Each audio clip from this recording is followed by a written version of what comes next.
Olá, tudo bem com vocês? Hoje, dia 338 da nossa leitura da palavra em ordem cronológica, nós vamos ler os capítulos 1 ao 4 do segundo livro dos Coríntios. O capítulo 1 de 2 Coríntios identifica o apóstolo Paulo como seu autor, possivelmente com Timóteo, e provavelmente foi escrito entre 55 e 57 depois de Cristo. A igreja em Corinto começou em 52 depois de Cristo, como resultado da visita de Paulo em sua segunda viagem missionária, e lá ele ficou 1 ano e meio, sendo a primeira vez que pôde permanecer no mesmo lugar o tanto que quisesse. Um registro dessa visita e do estabelecimento da igreja é encontrado em Atos capítulo 18, dos versículos 1 ao 18. Esta carta dirigia-se a questões que estavam causando divisões na igreja, principalmente a chegada dos falsos apóstolos, que estavam atacando o caráter de Paulo, semeando a discórdia entre os crentes e ensinando uma falsa doutrina. Em todas as suas epístolas, Paulo frequentemente se refere à lei mosaica, comparando-a com a suprema grandeza do Evangelho de Jesus Cristo e a salvação pela graça.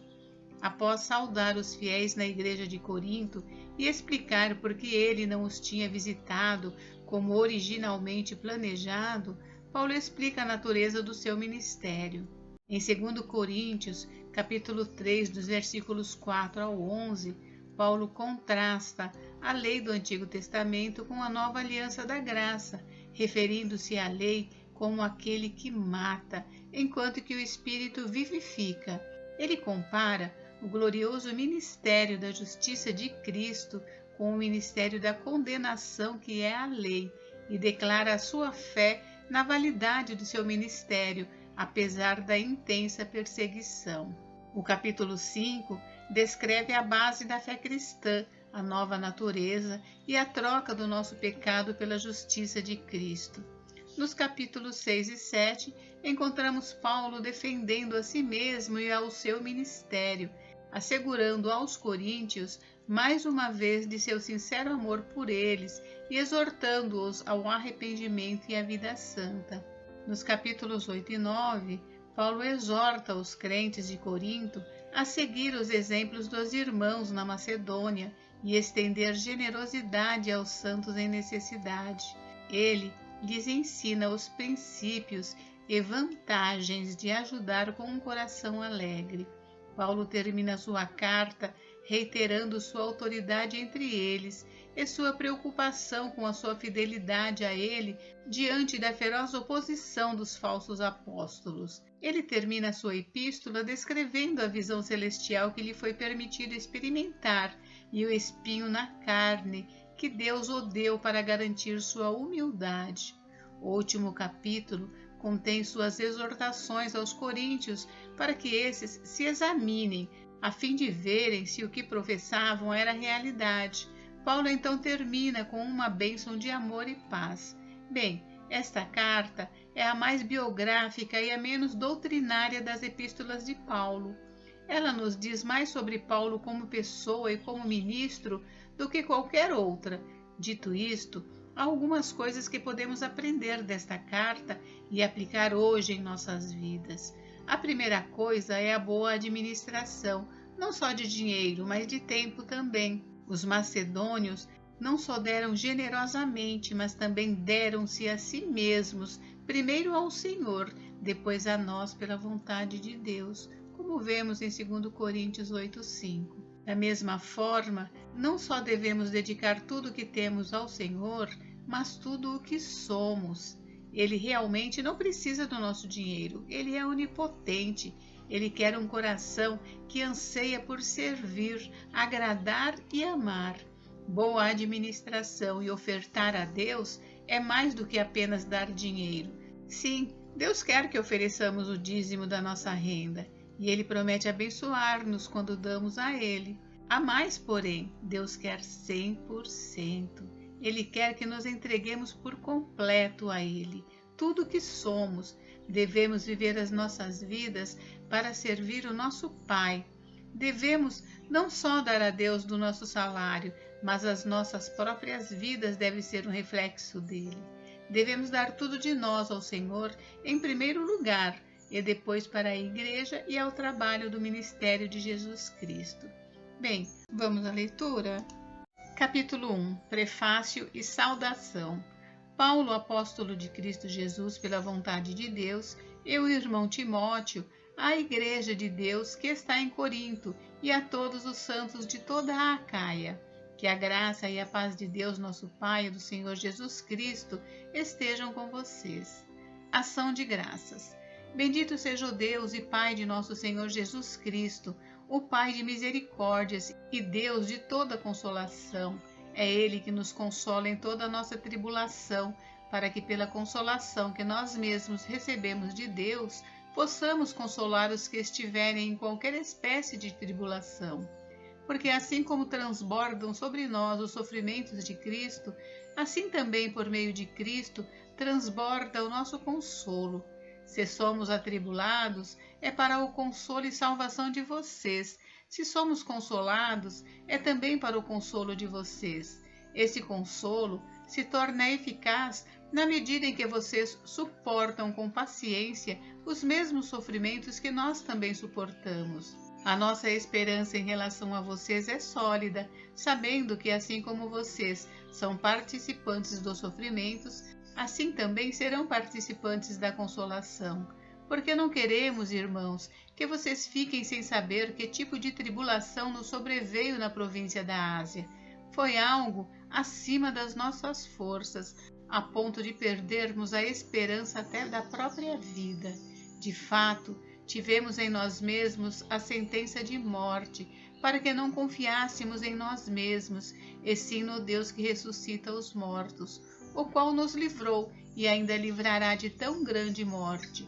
Nele temos esperado que ainda continuará a nos livrar, enquanto vocês nos ajudam com orações a nosso favor, para que por muitos sejam dadas graças a Deus a nosso respeito, pelo benefício que nos foi concedido por meio da súplica de muitos. A sinceridade de Paulo.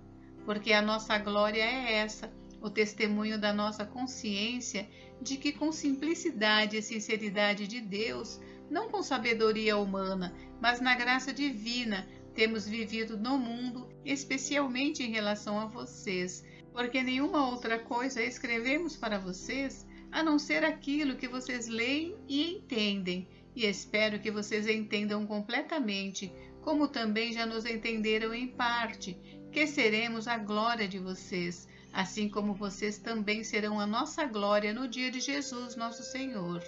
Paulo explica a sua demora em ir a Corinto.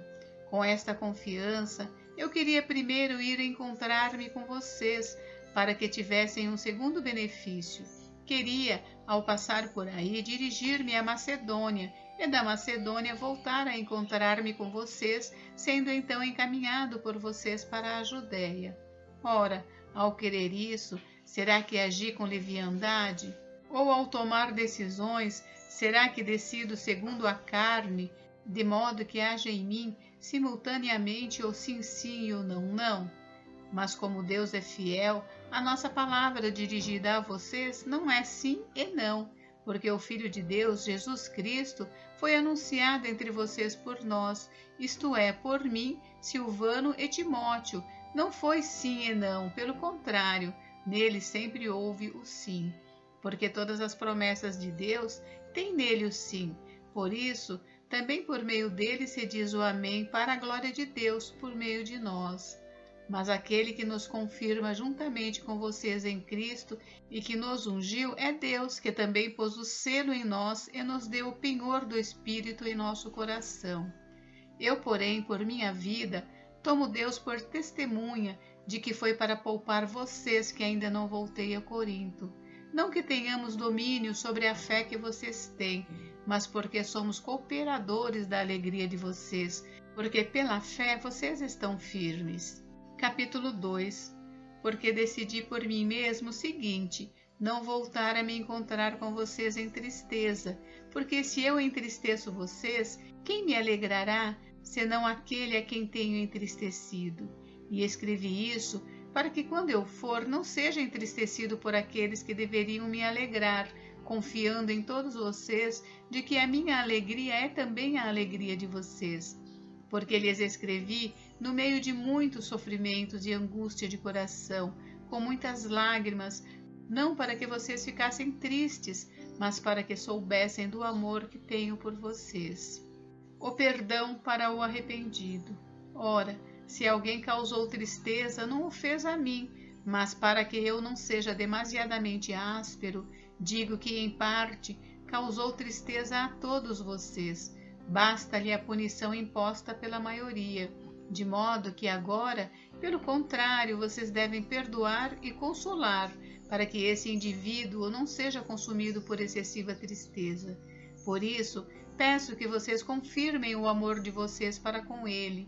E foi por isso também que eu lhes escrevi, para ter prova de que em tudo vocês são obedientes. A quem vocês perdoam alguma coisa, eu também perdoo, pois o que perdoei, se é que perdoei alguma coisa, eu o fiz por causa de vocês na presença de Cristo, para que Satanás não alcance vantagem sobre nós, pois não ignoramos quais são as intenções dele. A intranquilidade de Paulo em Troade. Quando cheguei a Troade para pregar o Evangelho de Cristo, vi que uma porta se havia aberto para mim no Senhor. No entanto, não tive tranquilidade no meu espírito, porque não encontrei o meu irmão Tito. Por isso, despedindo-me deles, parti para a Macedônia. A vitória em Cristo. Graças, porém, a Deus que em Cristo sempre nos conduz em triunfo e por meio de nós manifesta a fragrância do seu conhecimento em todos os lugares. Porque nós somos para com Deus o bom perfume de Cristo, tanto entre os que estão sendo salvos, como entre os que estão se perdendo. Para com estes, cheiro de morte para a morte, para com aqueles, aroma de vida para a vida. Quem, porém, é capaz de fazer estas coisas? Porque nós não estamos, como tantos outros, mercadejando a palavra de Deus. Pelo contrário, em Cristo é que falamos na presença de Deus com sinceridade e da parte do próprio Deus. Capítulo 3. O Ministério da Nova Aliança. Estamos começando outra vez a recomendar a nós mesmos? Ou será que temos necessidade, como alguns, de entregar cartas de recomendação para vocês ou pedi-las a vocês? Vocês são a nossa carta, escrita em nosso coração, conhecida e lida por todos. Vocês manifestam que são a carta de Cristo, produzida pelo nosso ministério, escrita não com tinta, mas com o Espírito do Deus vivo, não em tábuas de pedra, mas em tábuas de carne, isto é, nos corações. E é por meio de Cristo que temos tal confiança em Deus, não que por nós mesmos sejamos capazes de pensar alguma coisa como se partisse de nós. Pelo contrário, a nossa capacidade vem de Deus, o qual nos capacitou para sermos ministros de uma nova aliança, não da letra, mas do Espírito, porque a letra mata, mas o Espírito vivifica. E se o ministério da morte, gravado com letras em pedras, se revestiu de glória a ponto de os filhos de Israel não poderem fixar os olhos na face de Moisés, por causa da glória de seu rosto, ainda que fosse uma glória que estava desaparecendo, como não será de maior glória o ministério do Espírito? Porque se o ministério da condenação teve glória, em muito maior proporção será glorioso o ministério da justiça, pois neste particular, o que era glorioso já não tem mais glória diante da glória atual, que é muito maior. Porque se o que estava desaparecendo teve a sua glória, muito mais glória tem o que é permanente. Tendo, pois, tal esperança, agimos com muita ousadia. E não somos como Moisés, que punha um véu sobre o rosto, para que os filhos de Israel não pudessem fixar os olhos no fim daquilo que estava desaparecendo. Mas a mente deles se endureceu, pois até o dia de hoje o mesmo véu permanece sobre a leitura da antiga aliança. Não foi tirado, pois só em Cristo ele é removido. Mas até hoje, quando Moisés é lido, o véu está posto sobre o coração deles. Quando, porém, alguém se converte ao Senhor, o véu é tirado. Ora, esse Senhor é o Espírito, e onde está o Espírito do Senhor, aí a liberdade. E todos nós, com o rosto descoberto, contemplando a glória do Senhor, somos transformados de glória em glória na sua própria imagem, como pelo Senhor, que é o Espírito. Capítulo 4. Tesouro em vasos de barro. Por isso, tendo este ministério, segundo a misericórdia que nos foi dada, não desanimamos, pelo contrário, rejeitamos as coisas ocultas que trazem vergonha, não agindo com astúcia, nem adulterando a palavra de Deus. E assim, pela manifestação da verdade, nos recomendamos à consciência de todos na presença de Deus. Mas se o nosso evangelho ainda está encoberto, é para os que se perdem que ele está encoberto, nos quais o Deus deste mundo cegou o entendimento dos descrentes, para que não lhes resplandeça a luz do evangelho da glória de Cristo, o qual é a imagem de Deus.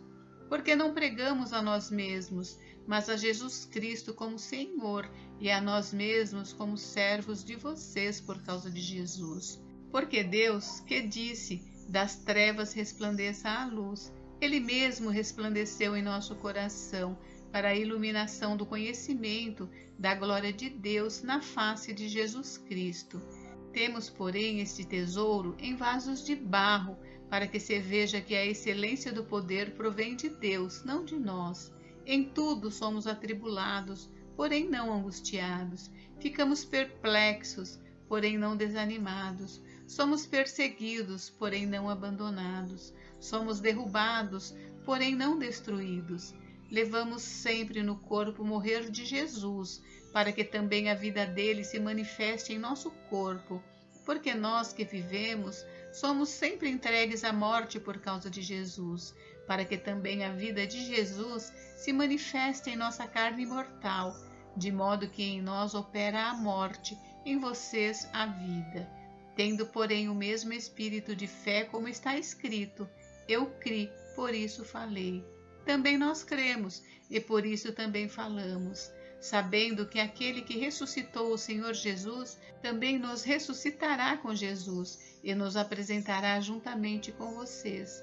Porque tudo isso é para o bem de vocês, para que a graça, multiplicando-se, torne abundante as ações de graças por meio de muitos, para a glória de Deus. Viver pela fé.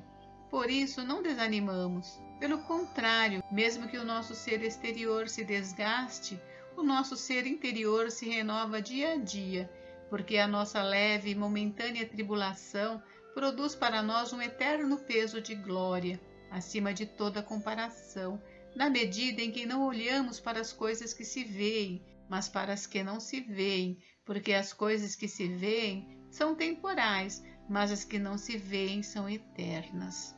Gente, encerramos por hoje, mas amanhã tem mais. Fiquem com Deus, Deus abençoe vocês. Até amanhã.